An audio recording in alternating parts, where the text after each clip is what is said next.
Well, let's go ahead and get started. Hello, everyone.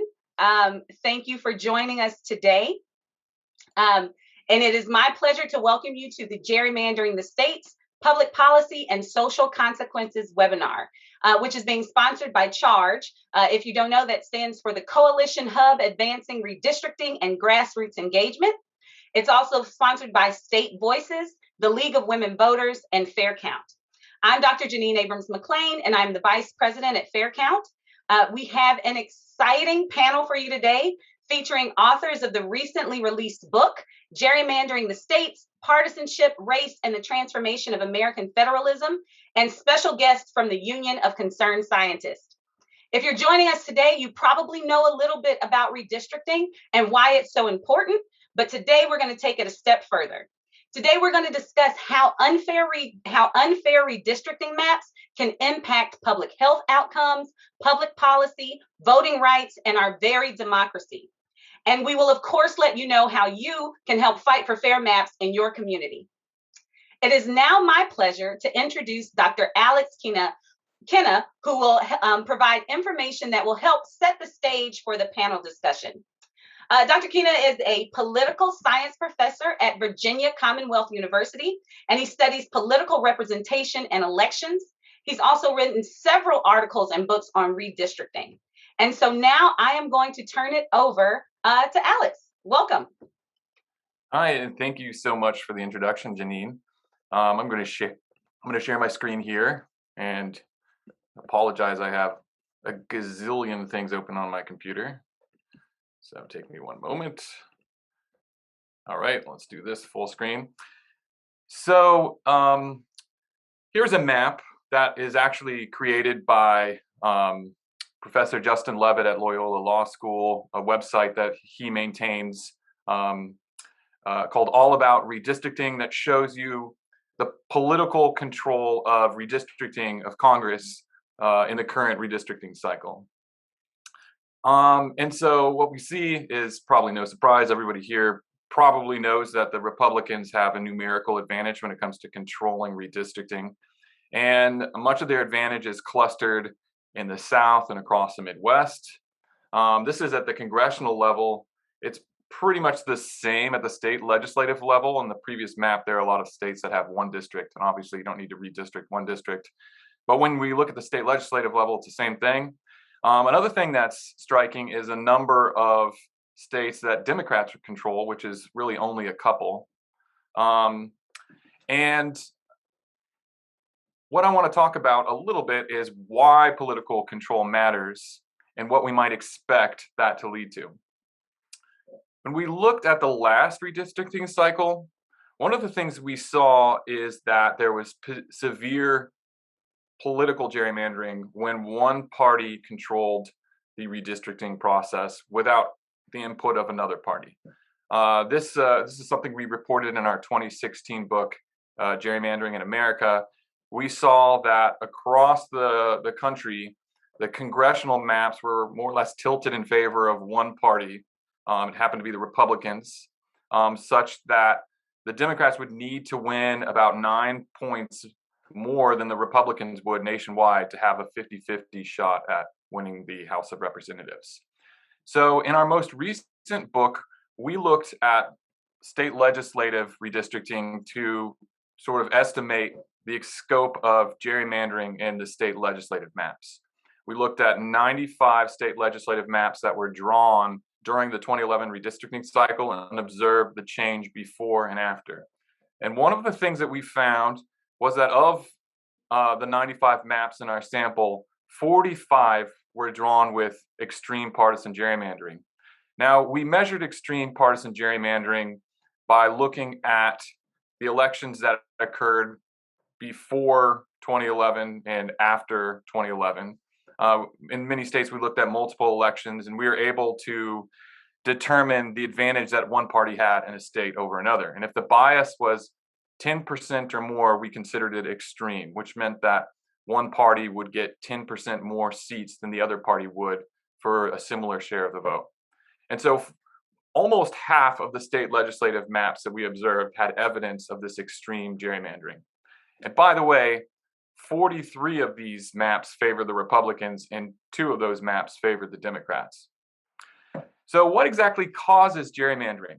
In recent years, there's been a lot of discussion and debate, some heated debate, especially among political scientists, because we get really heated about things that probably most people would find pretty boring.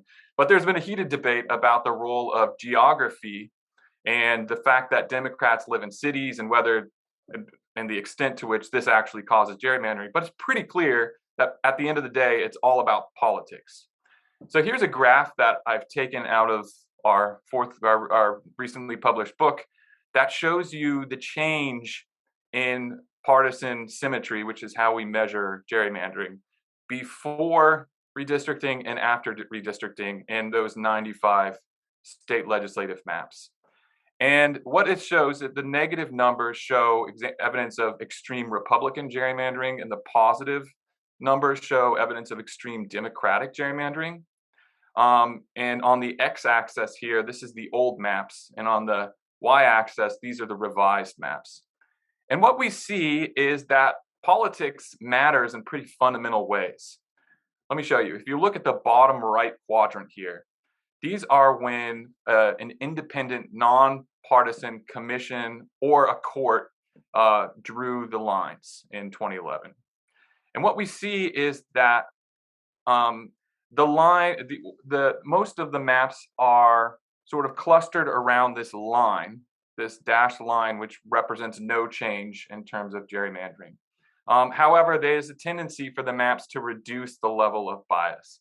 And so one of the things we found in our analysis is that when non-political actors draw the lines, they tend to reduce the level of bias, but there is somewhat of a bias towards the status quo. When you look at both political parties and maps that were drawn by both Republicans and Democrats, we see this very, very close clustering to that line, which meant the political parties essentially agreed not to change much in the maps at all. They sort of agreed on stalemate, let's maintain the status quo. But when one party controlled the lines, let's look at Republicans here, what we see is that the new maps that are created became overall more biased. There is no connection to that dashed line whatsoever. It was essentially using the control of redistricting to increase the gerrymandering in favor to the Republicans. And we see something similar in the Democratic maps, although the Democrats aren't able to create bias. The best they can do in many states, like Illinois, for example, is just eliminate any pro-Republican bias so that they get a neutral map. And so there's a lot of reason to believe that politics is pretty fundamental here. But it's also important to grasp the role of political geography, how people and how they're spatially distributed across the space, across the state matters as well. One of the things that we've seen in our analysis is a very close connection between racial segregation and political geography. So this is a map of Virginia. This is where I live.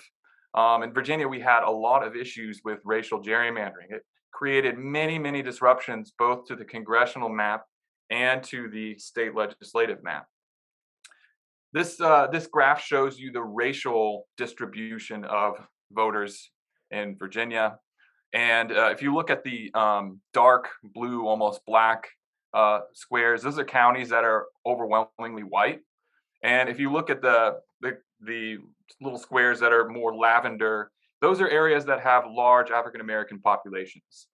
And in general, there's the clustering of African-American citizens around central and southern and eastern Virginia. These are also the population areas. Here in Northern Virginia is a population area, Central Virginia, and the Tidewater region over here. And so this is where most of the diversity is in the state and where most of the population is in the state. And that causes problems for Democrats, but it creates opportunities for Republicans. For Democrats, it means that it's really hard to draw a gerrymander in a place like Virginia because you have a lot of constituencies that tend to vote Democratic that are tightly clustered in space. And so it becomes very hard for Democrats to draw gerrymanders. They have to resort to drawing really irregular shapes that sort of rope urban clusters in with white suburban areas to kind of to waste the vote of Republicans. It's very difficult. On the other hand, for Republicans, it's actually really, really easy to gerrymander in a state like Virginia, because what you do is you look for communities of color and you draw very tight, compact districts around communities of color. And that's precisely what they did. In 2012, this is what the map looked like right after redistricting. This was an election, a congressional election that was pretty close between Republicans and Democrats. I mean, it was close to 50-50. I think the Republicans had a small edge. And out of 11 of Virginia's congressional districts, 8 went to Republicans and 3 went to Democrats. And as you'll see, this is darker shades show more one-sided returns in a congressional district. You see this, I believe to be District 3 here in Virginia, which is a majority minority district, overwhelmingly tilting towards the Democratic Party. And here in Northern Virginia, you have some reliably blue districts as well. But around this majority minority district, you have some very light shading. These were much more competitive districts that still were relatively safe for Republicans. Well, this district in particular was invalidated by a federal court just before the 2016 elections for unconstitutional racial vote dilution, and it was redrawn in advance of the 2018 election. Now, the 2018 election, the Democrats did a little bit better, but because the districts were redrawn, it gave the Democrats an opportunity to take 6 out of the state's 11 districts. So this is an example of how the Republicans actually gerrymander, is at least in the South, when you have racial segregation, you have an extent of racial segregation in Virginia. It's simply a matter of targeting minority communities and drawing district lines around minority communities so that you achieve political advantage by diluting the vote of minority voters. So we decided to look at all of this nationwide, and we looked at the relationship between racial segregation at the state level and the level of gerrymandering in the map. And what we found was pretty interesting. We found that when the maps were drawn by Democrats, members of both parties, or a non-political actor like a judge, there was essentially no relationship between racial segregation and bias. So the argument that having large racially segregated populations is bad for Democrats is simply not true. However, when we looked at Republicans, we isolated the sample of only Republicans, Republican-drawn maps. We saw a pretty clear relationship between racial segregation and gerrymandering. So the short story here is that Republicans end up gerrymandering effectively by simply targeting racial segregation. And it's pretty clear that when Republicans are in charge, you see a very strong correlation between gerrymandering and racial segregation. So in states that are more racially segregated, we tend to see more gerrymandering. And to us, this is pretty compelling evidence that across the country, map makers, particularly those who are Republicans, are targeting communities of color and historically marginalized communities in order to achieve a political advantage. So I'm going to conclude my presentation here and hand it over to Janine. Thank you so much for that informative presentation. You know, a lot of times I think we hear a lot of anecdotes, but it's one thing to actually put data behind some of the issues that we've seen in certain communities. And so I really appreciate you presenting those data.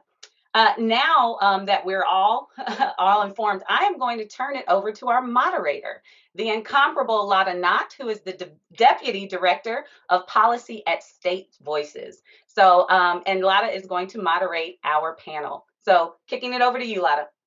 Thanks, Janine. And thank you so much, Alex, for that level setting.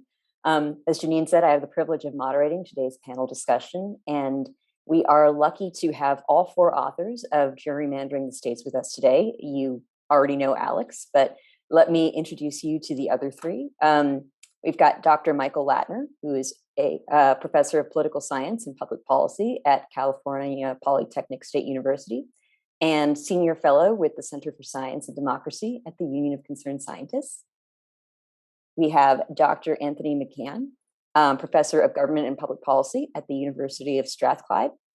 And we have Dr. Charles Anthony Smith, listed as Tony Smith here, professor of political science and law at the University of California, Irvine. We also have a special guest from the Union of Concerned Scientists joining us, and that is Dr. Sophia Marjanovic. She is a bilingual senior organizer at the Union of Concerned Scientists. She has a doctorate in immunology and microbiology and is a seasoned activist and community organizer. And thank you all so much for joining us. Just a reminder, if you have any questions for our panelists, feel free to put them in the Q&A box because we will have some time for Q&A in a little bit. And panelists, all of my questions are open to all of you. And of course, more than one person can chime in on any particular question. So to start with, from Alex's presentation, we learned a lot about partisan gerrymandering, and people often view it in an abstract kind of way, like it's just a game that political parties play. So what's striking about your work is the way that it lays out the actual practical real world effects of partisan gerrymandering and racial gerrymandering. So again, open to everybody. Can you tell me about how gerrymandering can have an impact on health? Mike, why don't you take that one first? Yeah, sure. That's something that we can speak to directly. We have some graphics, and we will discuss that. I think the key thing to keep in mind here, to Lada's point, is we often think of gerrymandering purely in the electoral context and in the context of party competition.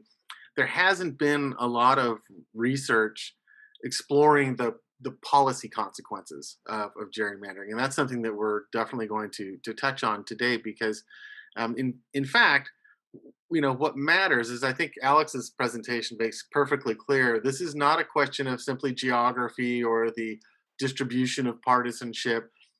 This is political, and it's also important to note that we're not just harping on Republicans here, right? I mean, the whole point of this sort of research is to demonstrate that when parties are going to party, and parties have incentives, they have they have policy agendas, and they're going to use whatever electoral rules are at their disposal to maximize their advantage. And that's really what we're demonstrating here, is that the Democratic Party does not have as many opportunities.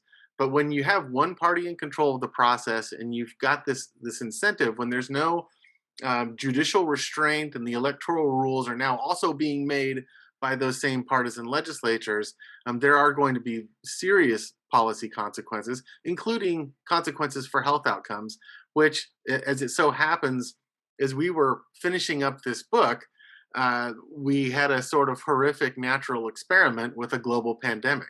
And so we're able to actually look at the responses of state legislatures by their level of gerrymandering and how biased the legislatures are, and we see some pretty pronounced effects. Do you want me to put on your slides? Sure. I'm going to share these slides here. Yeah, so this is a question that the Union of Concerned Scientists was really interested in, looking at the health and environmental outcomes of electoral bias, and this is it's a complicated scientific question, right? So health outcomes are a consequence of millions of factors. And so when we look at a chart like this is a comparison of 3 different racial categories using census data, and we're dividing up these populations within state legislatures that are either under Democratic control, divided control, GOP control that doesn't meet our definition of an extreme gerrymander, and then those state legislatures that are biased more than 10%, which we refer to as extreme GOP gerrymanders. And the first thing you see when we're just looking at a very well-known health metric like infant mortality, right? These are infant deaths per 1,000 births. And the thing that pops out immediately is that in Black communities, they suffer much higher rates of infant mortality. right? And that's across the board, regardless of which party controls the state legislature. And this just, reinforces the point that health outcomes are very complicated and not directly tied to politics. But what we do find is that when we look at who controls the state legislatures in the political process, we do see that there is a relationship. It's much noisier among Hispanic communities, as you can see, in part because, frankly, the census designation of Hispanic includes a very wide, diverse array of communities. But I think the comparison here between white non-Hispanic and black non-Hispanic states really demonstrates that there are inequities and there are real and statistically significant disparities in infant mortality, in life expectancy, and a number of other related outcomes. Now, as I said, the causal arrow here, works both ways, and we're not trying to claim that gerrymandering directly causes infant mortality. But if we can go to the next slide, we can look at policy, and we can look at the policy decisions that those legislatures made. And these are just a few examples that we cite in the book. After 2011, we can look at the response to state legislatures to the Affordable Care Act, known as Obamacare. We can look at other extreme health policy legislation like the recent, and now, of course, with Texas not wanting to be behind anyone else, really extreme abortion policies and bans, so-called heartbeat abortion bans. And what we see when we look at the legislatures along these dimensions is a very clear pattern in that extremely gerrymandered state legislatures were far more likely to either file lawsuits against the federal government regarding the compliance with the Affordable Care Act, or to delay implementation or otherwise try to obstruct the process of implementing what is probably the most important healthcare policy to pass in the United States in generations. And similarly, when we look at these heartbeat abortion bans in particular, soon after these legislatures took over, after 2011, we saw states like Alabama, Idaho, Indiana, Kansas, Oklahoma. They were among the first states to start passing these bans that most of them were 20 to 14 week bans on abortion, intentionally challenging Roe v. Wade and national abortion policy. And as we know, over the last few years, there have been even more states that have passed these laws. And one of the key things that I think that this chart demonstrates is one might be pressed to argue that this is just partisanship, right? This is just Republicans versus Democrats. But indeed, what our analysis shows and what some of the other models that we've run show is that it's the size of the coalition that matters. And this is why gerrymandering matters. It's not simply which party controls the legislature, it's the size of the coalition and how many seats they control, because that determines the extent to which special interest within those groups can advance a more extreme agenda. And we're demonstrating that pretty clearly with these and a couple of other charts. Alex, if you could show the next slide. Again, the response to COVID really did provide us an opportunity to look at how these state legislatures responded. And once again, if we look at the actual response, this is the budgetary and health and public policy response on the part of state legislatures, including mandates and vaccine output and the like. Again, we see a pretty clear pattern that overall the response to COVID was much lower on a scale of responsiveness compared to states that were either under Democratic or divided control. And there's a difference between, again, simple GOP control of the legislature and extremely gerrymandered legislatures. They were among the worst responders to COVID. This also, of course, has political consequences. And if we look at the last slide I have to show, we looked at the electoral response to COVID among the state legislatures. And as you might imagine, Democratic controlled legislatures were much quicker to ease the burden on voters. That is, to expand vote by mail, to ease the process of applying for an absentee ballot.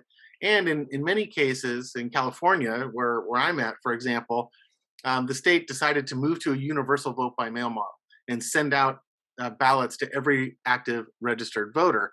And again, you can see that there isn't much difference among expanding vote by mail options, which includes reducing witness requirements, as some states did, or making the process less burdensome.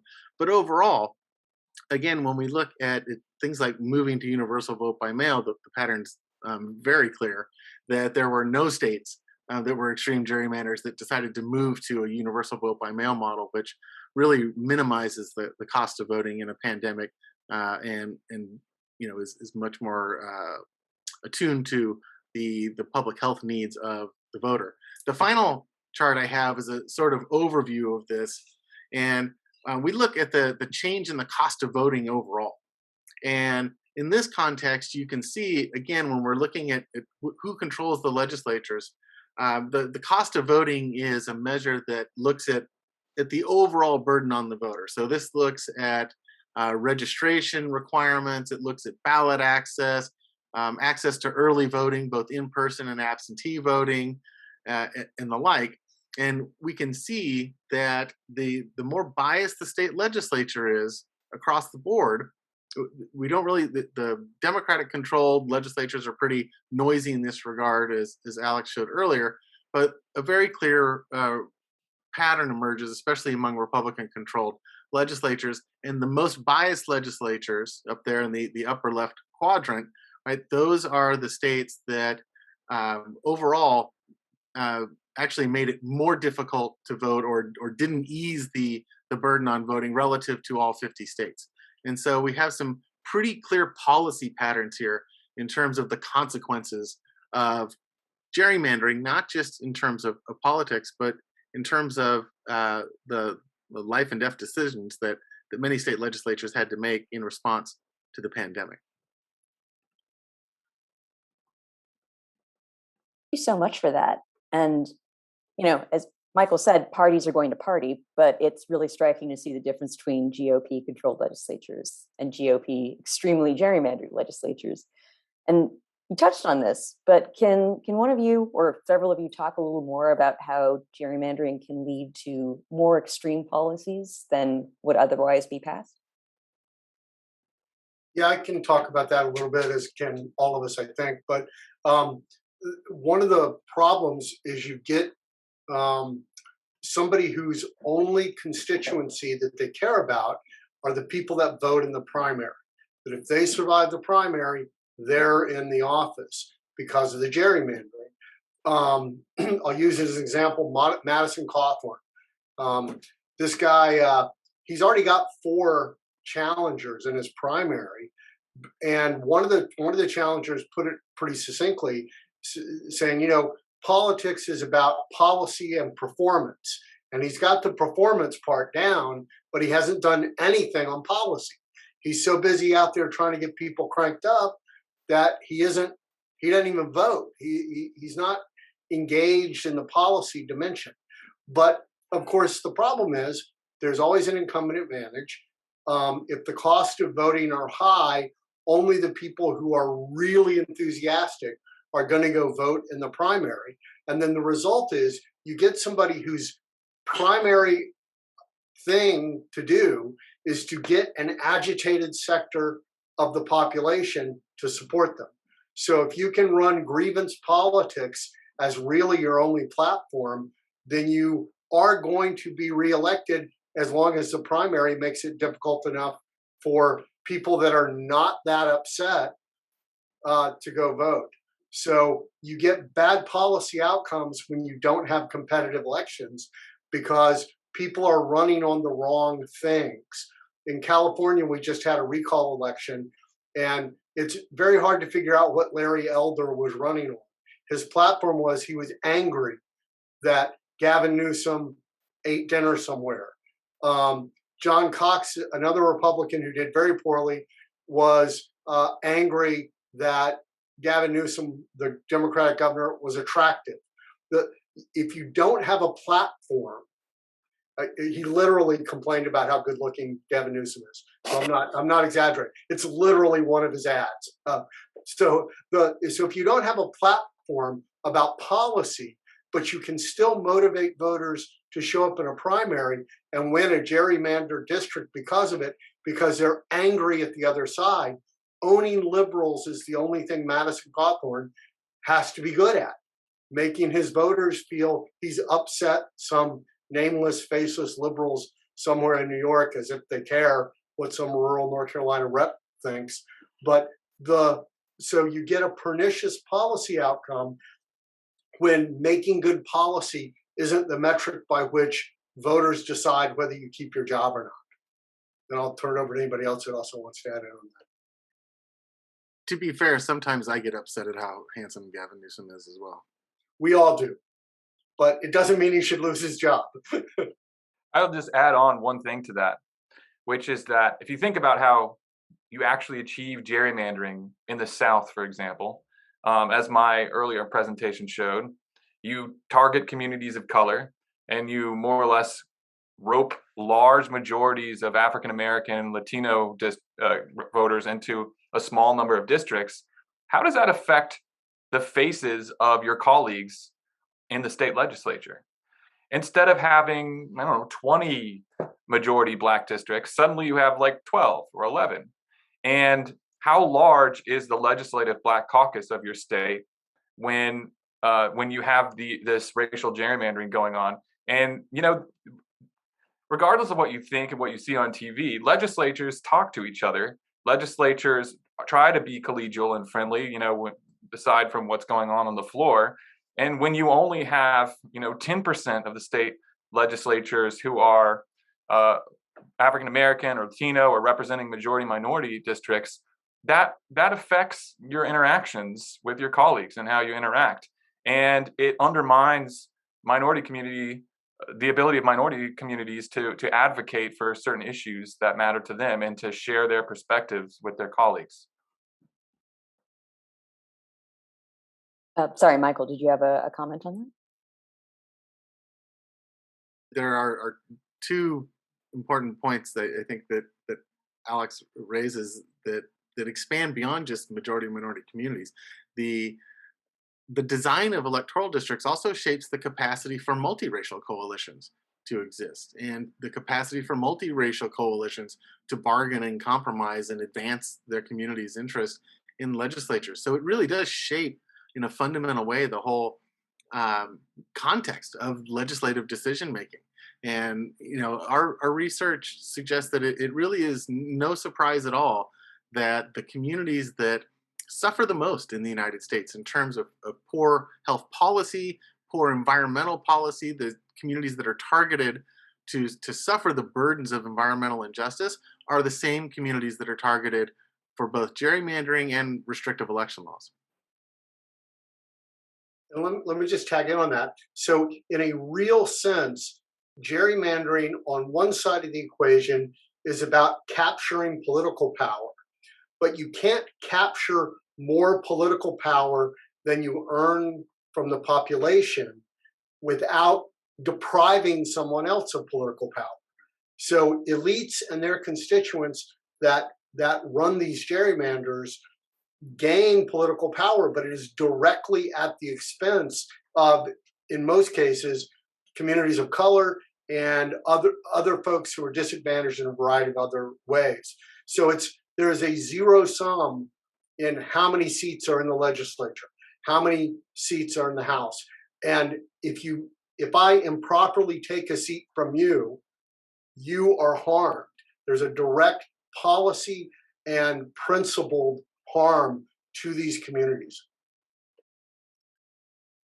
And it can be even worse in some situations. Those who actually are Democrats who receive seats in a gerrymander then have an interest in actually maintaining the same structure. So you've not only sort of advantaged yourself and you've shut a lot of people out, but you've actually also, to some degree, bought off the opposition. You have like a controlled, an opposition that at least on one dimension has an incentive on keeping things the same.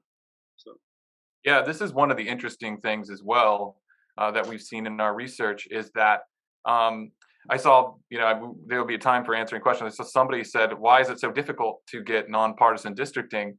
Well, a lot of times you see the majority party co-opting members of the minority by drawing safe seats. And if I'm a member of my minority party, I know that the majority has the power to draw the districts however they want. And, maybe I had a close election last time. If they can give me a little bit of extra space, then, for my political career, that's an incentive for me to go along with the gerrymander. And it happened across the Midwest. You saw Republicans being able to get a few Democrats, if they needed that super majority veto-proof approval of the gerrymander, they're, in a couple of cases, they were able to co-opt a Democrat here and there. But so you have these cases where people or political parties are capturing more political power than they've earned, or trying to hang on to the power that they have from the previous way the districts were drawn.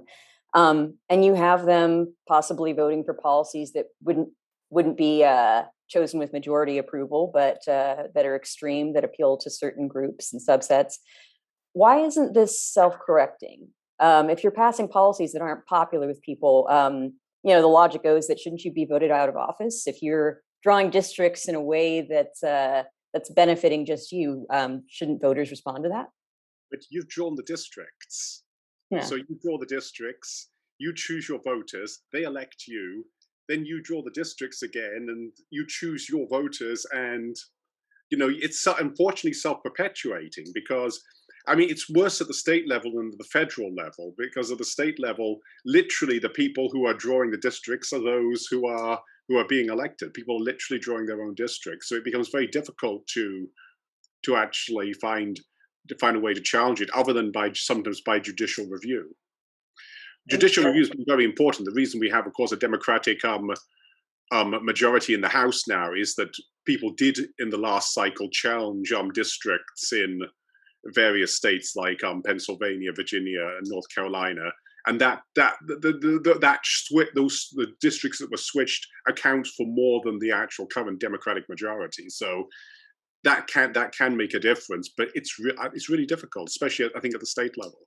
And then compounding that, not only is it a moving target because the politicians who have chosen their own voters, rather than letting the voters choose the politicians, get to decide the rules of the game the next time around, but also getting voters who are worried about paying their bills, getting their kid to soccer practice, making sure the orthodontist appointment isn't missed, all these other things that go on in people's lives. We pay a lot more attention to politics than most people. And so when it comes time to run an election, if what you can do is talk about your opponent hates America and wants to walk on a flag and all of these sort of symbolic things that don't have anything to do with substance or policy, you can make the election about things that don't matter, but resonate emotionally with voters so they don't realize they're doing badly. Bear in mind, roughly 30% of the country has been convinced COVID is not a big deal by their political elites, even though now I read today, 1 in 500 Americans have died from COVID. Basically, we have 9/11 every 4 or 5 days. And, we always forget. It's an amazing turnaround, and it's being driven by the elite-led mobilization of their voters that think they agree with them on a host of issues, but and it clouds up issues. So you can't go in and talk about infant mortality rate because it's complicated. You can't talk about, your representative challenged the American Care Act and you're worse off. The voters that put that person in office are going to say, no, I hate Obamacare. I didn't like Obama. I don't want to be a socialist, or whatever fluff you can stir up. So it's difficult to penetrate substantively in elections when you can have exciting things that don't really matter from a policy standpoint. Right, and one of the reasons that there's this reliance on these rage-inducing talking points among politicians is, as you said, it's hard to get people to come out to vote. And as Michael showed in one of his slides, the cost of voting is extremely high for some people more than others. So can we talk a bit more about that, like the impact that gerrymandering has on voting rights and on democracy as a whole? Certainly, the part of the challenge that we face this year, moving into the 2022 election, as that last chart showed, is that, as Tony just said, once a legislature is in control, then they write the next rules, right? They write the rules for the next election. And so what we're seeing across state legislatures is reductions in ease of registration, eligibility requirements, the elimination of pre-registration where it once existed, the reduction of opportunities to vote early, and voter ID requirements. And none of these things may make a specific or even measurable impact on its own. But if you look at the cumulative effect of these election rules and access to the ballot, they make maybe a 2 or 3% difference. But in a number of states where the Electoral College is decided by much fewer than 2 or 3% of the vote share, that can be decisive. Yeah, I mean, going back to sort of Lotta's earlier point, actually, I think it is. I mean, at some point, maybe it is self-correcting. Eventually, you know, if you get enough voters to sort of like change their mind, eventually, this will overcome any level of gerrymandering.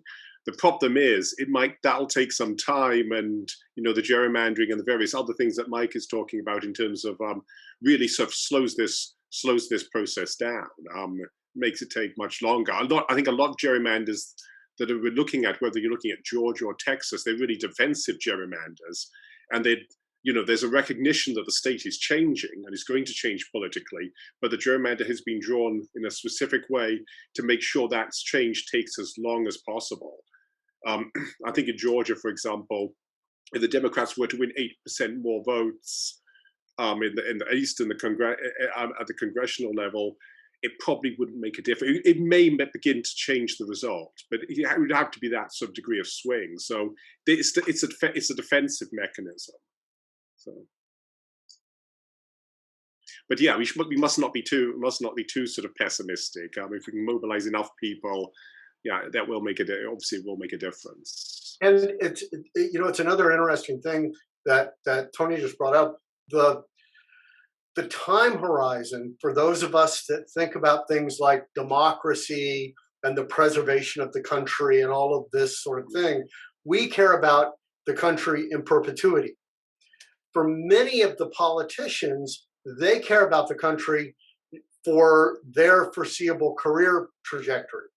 So does Lindsey Graham care about the filibuster? Not really. Does he care about being reelected at least one more time? Yes, 100%. Do state legislatures care if voters get disenfranchised? Not in the least. It doesn't bother them in the least as long as they get reelected. So we have this disconnect between the politicians who are setting these rules and the principles under which they ought to be operating to set these rules. But this is not a new phenomenon. If you read Federalist 10 and Federalist 51, we start out with this idea. These are the short newspaper sort of pamphlets that were written to persuade people to support the Constitution. We start out with, gee, a really big country is going to be enough, and there'll be so many people, you know, everything's going to go great, that ambition will be set against ambition, and these bad actors, these people that we expect to not be that great, that want to be politicians, they're not going to be able to control everything. And then we get to 51, and the sales pitch is, yeah, but we also have these institutions that are set up to protect us against the bad actors that want to be politicians. So I often will say, you know, the dog drinks out of the toilet. I wish he wouldn't, but he does, and I know he does. Politicians care primarily about being reelected for virtually every reason you can think of. It doesn't make them bad, it's just the nature of the beast. So what we have to do is set up institutions and have enough democratic people-level participation that you can overcome the lesser instincts of the political animal. I can close the lid on the toilet. I guess is the way to think about it. Thank you for that excellent metaphor. And that actually takes me right to the hardest question of all. We've gone through to some pretty depressing places right now, but what do we do about all of this? And this question I'm directing at Sophia, because as an organizer, as well as a scientist, you are stuck with this one.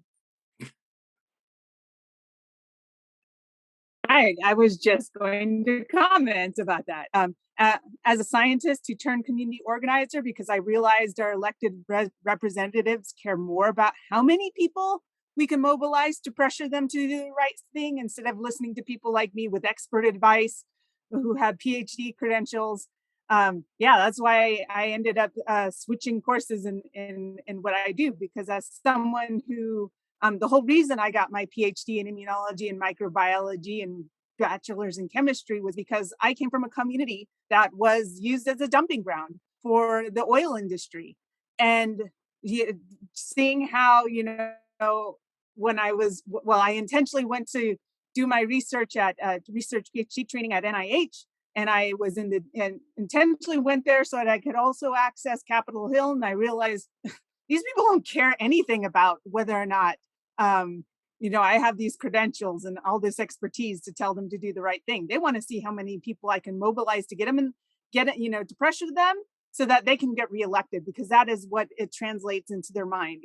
That's the currency that translates into their mind. So, definitely what I would like to let people know is that you and I are in a critical moment now with this redistricting cycle. People like you and me outnumber the special interest groups who want to dissipate coalition power of people like you and me. You have a fundamental role to play in upholding the integrity of fair representation so that you, your family members, your friends, and your community members are fairly represented in elections. Fair mapping assures that you are fairly represented as constituents. Gerrymandering, as has been pointed out by several of our scholars here, has real life impacts as anti-science representatives are using platforms to spread COVID-19 denial, anti-vaccine conspiracy theories, racism, sexism, xenophobia, ableism, anti-Semitism, and or anti-LGBTQ plus hatred. We're seeing, especially in the past couple of weeks now, we've got abortion with Texas being a problem for that is endangering whether or not women or people with uteruses have basically the ability to get an abortion and have bodily autonomy. As a disabled Indigenous femme two-spirit scientist who's been a member of Jewish communities, I see the harmful impacts that gerrymandering has had on communities of my identities, especially here in Arizona. Arizona has been the nation's hotspot for online searches about violent extremism and conspiracy theories after being the hotspot for COVID-19 in the world twice. We're on our way to being the COVID hotspot a third time, I strongly predict. Several anti-science elected representatives in Arizona have been implicated in planning the insurrection, while Arizona is still an ongoing high target for constant voter suppression. So the COVID-19 pandemic has shown more than ever that what happens to someone you have never met in another part of the world can impact you, even in potentially fatal ways, because the federal government of the USA relies on the representation of constituents all across the USA, and the federal representation eventually impacts all of us, none of us is safe from these disturbed influences using unfair practices in our representation system until all of us is safe. So the most consistent tactic that works to get people in power to do the right thing is for people like you and me working in solidarity together to assert the solutions that people like you and me need. Take a moment right now and enter into the chat about what the threat of gerrymandering means to what the threat of gerrymandering means to you or how it matters to you. Can you do that right now in the chat?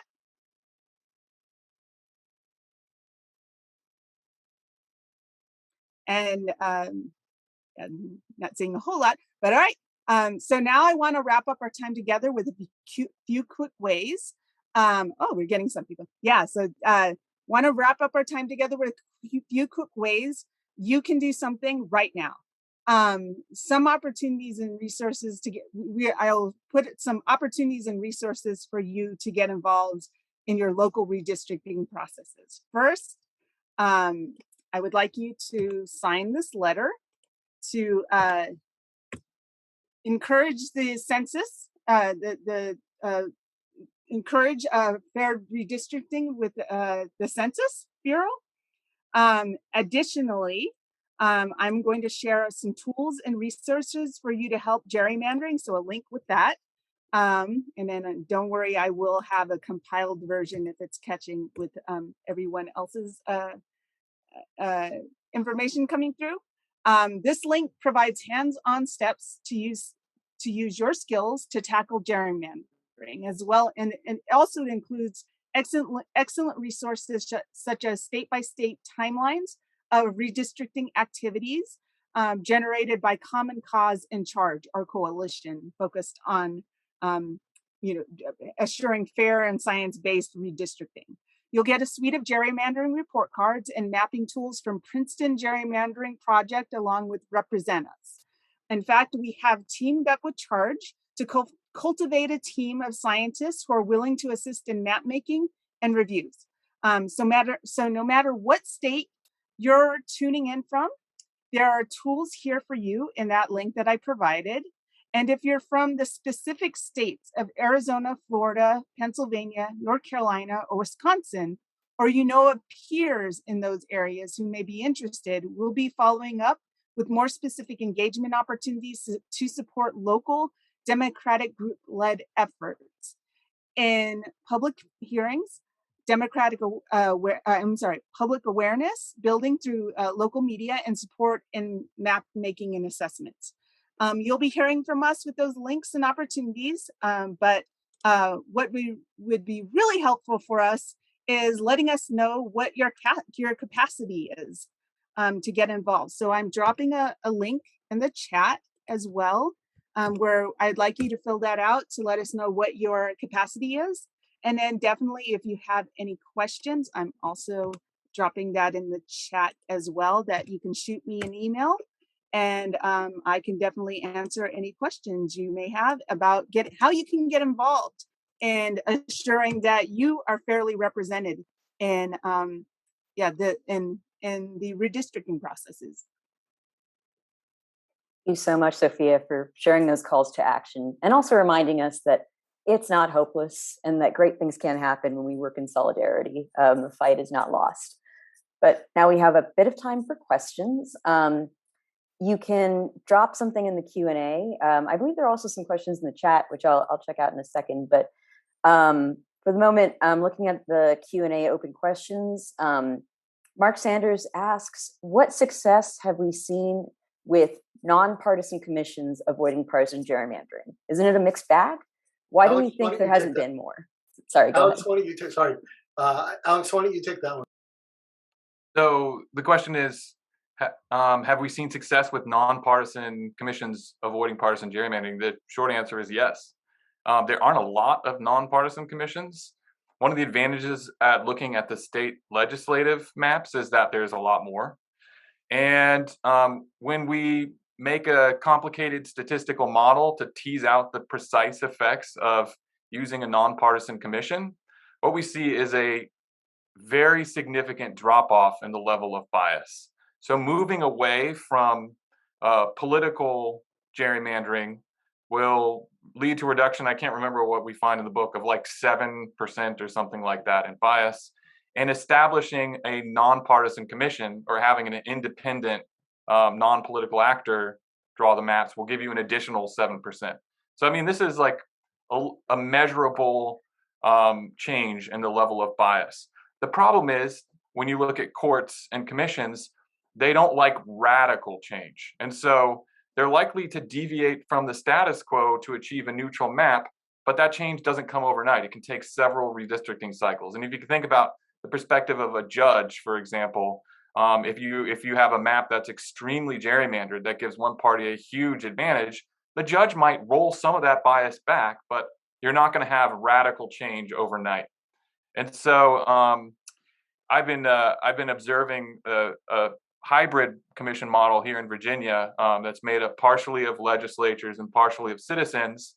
And I've been actually surprised at the lengths that they have gone to avoid political favoritism. One of the first things they did was they voted to completely start from scratch, which is not something that I've ever seen. So they basically tore the current maps up and started from the ground up. That creates a whole host of other problems. Given the nature of Virginia's reforms, the General Assembly has to approve those maps, which probably would never do since it pits incumbents against each other. But the point of the matter is that our evidence suggests that when regular people who don't have personal ties to politics or politicians are drawing the maps, they do pretty well, and you see a net improvement. Thank you. And I think we touched upon this, but I wanted to see if there were other responses to this question. Why is finding a nonpartisan committee to draw the lines in Georgia such an issue? Is it solely due to one party wanting to control the political landscape in Georgia, or is it more complicated than that? I don't think it's more complicated than that. This is in Georgia. This is, just an outstanding textbook example of trying to legislate yourself into power permanently. It's everything from stripping away voter rolls to this crazy power grab of taking over the Fulton County elections process. And so the reason they don't want it on one side of the aisle is because it will result in fair elections, and they don't want that. I mean, that's the bottom line, in my view, anyway. Another question, sort of touching on commissions. Has there been a study of how to be most effective at establishing redistricting commissions in states without a citizen ballot initiative? That's a great point. And what we have seen and what our study makes clear is that in many of the states that are most in need of reform, the initiative process is not available, right? Georgia being one of those examples, and Virginia is really the only example of the legislative process actually yielding a productive process for establishing a commission. It's quite difficult. There are some state legislatures and some state constitutions have free and fair elections clauses, which then provides a means of litigating a more fair process. But ultimately, it really does come down to people in the state. You've got to organize and mobilize in order to generate a process, and that's true not just at the state level, but federally. I saw that Michael McDonald, an old friend and colleague, had a question about federal legislation and about HR 1 and federal requirements being really the only hope, especially for these very entrenched legislatures that don't have an initiative process. And that is very true. I don't know if many of you have had a chance to look at this compromise bill that Senator Joe Manchin just introduced, and the Democrats are going to be pushing, the Democratic leadership in Congress, I should say. And it actually, I was kind of surprised to see that it does away with the commission requirement that HR 1, the For the People Act, has. But I think it's fascinating to see that they have actually built in a number of what we at least would consider procedural justice processes into the process. So this bill would allow state legislatures to still run the show, but it sets up very strict requirements about the procedures used to determine what's a fair map and not a fair map. Procedures that I think we would all agree with, and that certainly, if we were asked, we probably would have suggested anyways. Very clear procedures on and restrictions on states if a lawsuit is brought that put a hold on the maps and basically give the benefit of the doubt to those challenging the claim, rather than giving the states what is often the case is that even if states know they're going to litigate a map, if a state legislature knows it's going to get sued, it will come up with a really extreme map and then kind of back off a little bit through the litigation process because they know they get another bite at the apple, so to speak. But this federal law would actually change that process considerably. So the federal legislation would be transformative. At the end of the day, though, I think we all know that none of that federal legislation is going to pass without tremendous public support and pressure on the Democratic leadership and on Congress to do something. And I'll just add to this, one of the drawbacks of H.R. 1, well, it's politically dead, clearly, but one of the drawbacks, even though it's nice to say that all the states should use commissions, and it has an explicit ban on partisan gerrymandering, which would let the courts, federal courts, weigh in. The drawback is that this doesn't apply to states drawing their own boundaries.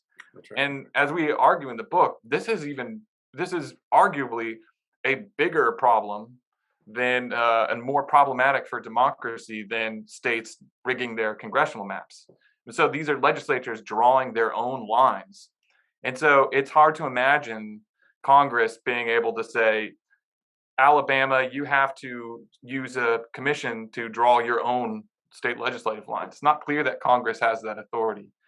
So maybe, it would be very helpful for Congress, but it's not clear that it would necessarily help everything. So I second Mike and Sophia that the only way we're going to stop this is collective action and mobilization.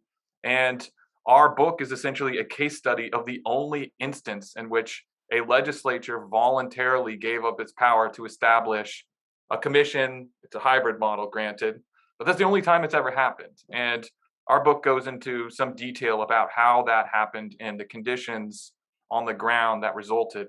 And what happens is it's essentially this mobilization, grassroots organization, a little bit of money from some wealthy benefactors, sort of culminating in this multi-year campaign to pressure the legislature right as the Republicans were poised to lose power. And that's sort of this magic coming together of all of these factors.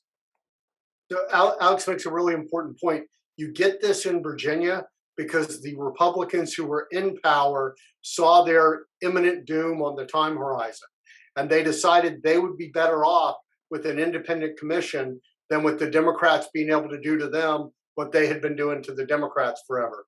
So the how often that will align is who knows.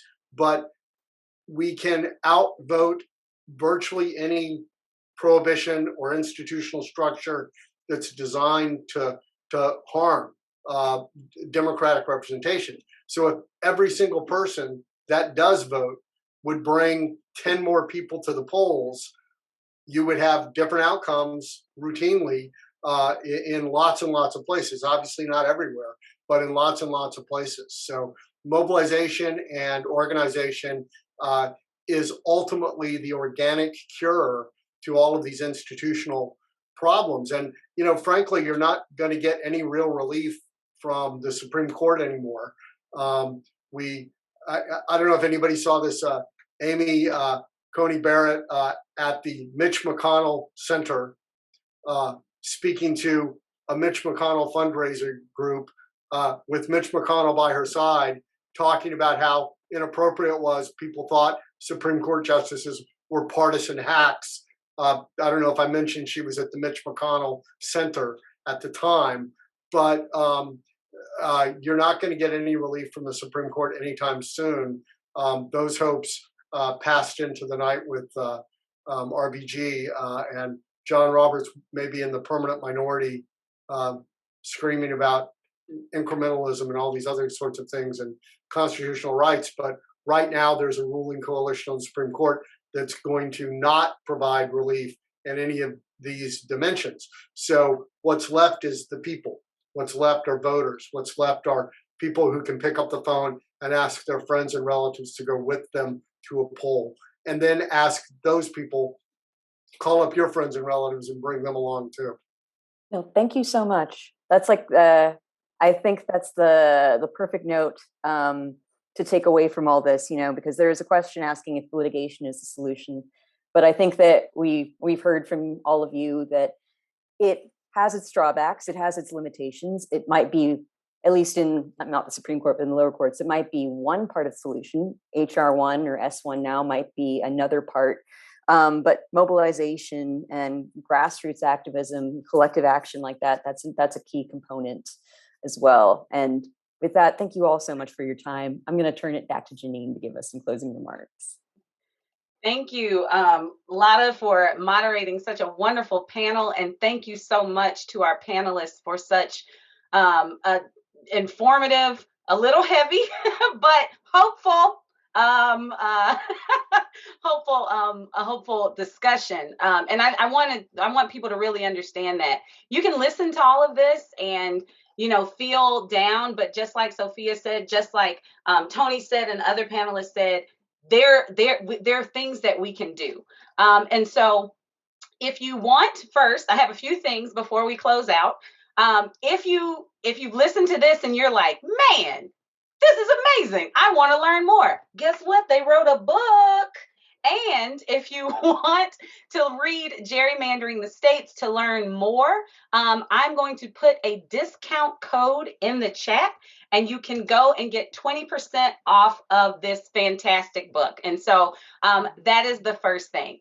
The second thing I want to tell you is, if you feel charged up, see charge? I did it, Kathy. I see you on there. If you feel charged up and you want to learn more about how you and your community can get involved to help ensure the drawing of fair maps, to make sure that the people draw the maps, to make sure that the people choose their elected officials and not the other way around, I want to invite you to sign up for the Charge newsletter. And so I'll put the instructions in there. It's got state-specific information, all the events and webinars and trainings that Charge is doing. And so I encourage everyone to sign up for the newsletter. And lastly, as a part of our Charge training series, Charge will be hosting tonight a redistricting college training that you can go online and actually see recordings of this training to see how your community and your organizations can get involved in the redistricting process in your state. But tonight will be the first time that the Redistricting Community College will be done in Spanish. And so I want to invite all of our Spanish speakers to go to this and to share it with your friends and family and relatives, everybody, so that we can be there tonight and I just put it in the chat. So tonight at 7 o'clock Eastern time, we will have the Redistricting Community College in Spanish. Again, thank you so much to our moderator. Thank you to our host. Thank you to our panelists, all of you. And thank you for all of you that joined us today. And remember that at the end of the day, we draw the maps. And to be able to draw those maps, we have to be engaged in this process. And so I'm going to end it there. And I hope that you enjoy the rest of your afternoon. Thank you all. Thank you.